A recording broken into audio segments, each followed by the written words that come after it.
नमस्कार, मैं हूं अभय श्रीवास्तव और आप मौजूद हैं न्यूज व्यूज के ऑथेंटिक अड्डे पर, जिसका नाम है टॉकिंग स्टोरी।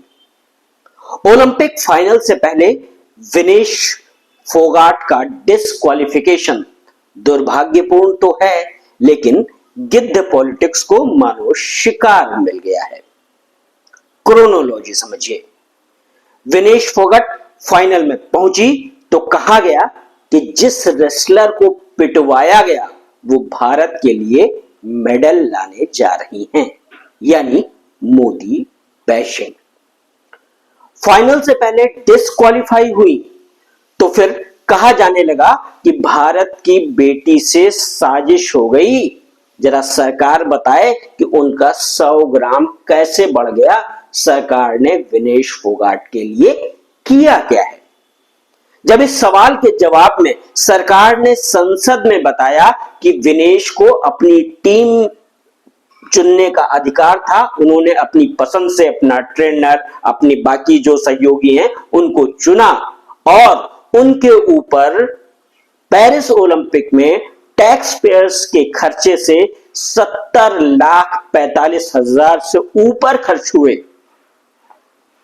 तो फिर कहा जाने लगा, आरोप लगाया जाने लगा, तंज किया जाने लगा कि क्या कोई एहसान हुआ है?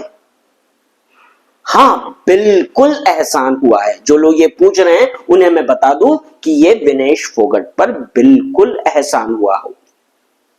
जिनको ज्ञात ना हो या जिनकी मेमोरी लॉस हो गई हो, उन्हें मैं याद दिला दूं, उन्हें मैं बता दूं कि 1983 cricket world cup champion team के स्टार प्लेयर मोहिंदर अमरनाथ के साथ क्या हुआ था।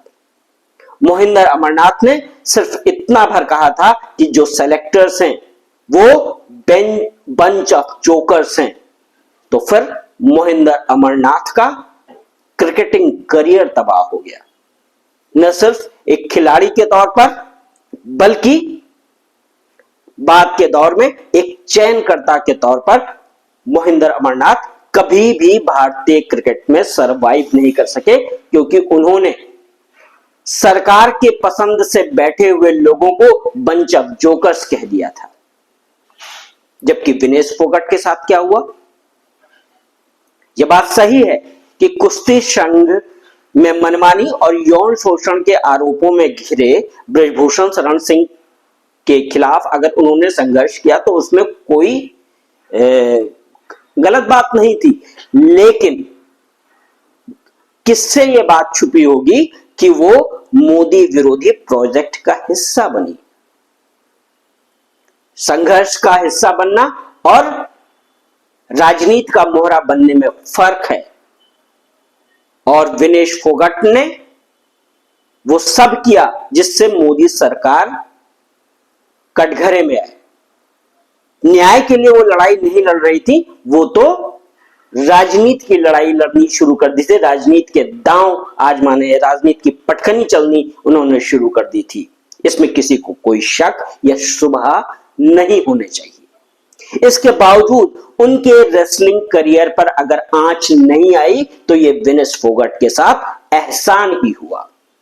उन्हें बेहतर से बेहतर ट्रेनिंग और स्पोर्टिंग एनवायरनमेंट देने के लिए अगर 70 लाख रुपए खर्च हुए, हमारी आपकी जेब से 70 लाख रुपए खर्च हुए, टैक्स पेयर के अगर 70 लाख खर्च हुए, तो ये उनके ऊपर एहसान ही हुआ, क्योंकि सबने देखा है कि उन्होंने राजनीति के चक्कर में अपने मेडल्स के साथ तमाशा किया था।